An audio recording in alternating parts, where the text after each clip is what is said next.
दिसतीया भारी नेसूनी साडी, काळजाचं पाणी पाणी करतीया पोरही.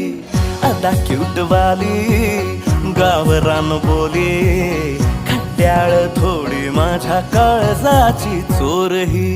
थोडं माझ्या पिरामात पड तू ग बाई, खुळ्यागत झाला मन तुझ्याच पायी. आता मला लागली या लग्नाची घाई, भाई आता बोलू नको अग माझी राणी. होशील का या पठ्याची सोबर घरवाली. मराठमोळी थोडीशी साधी भोळी, स्वागताचा भारी बायको पाहिजे नखरेवाली. मराठमोळी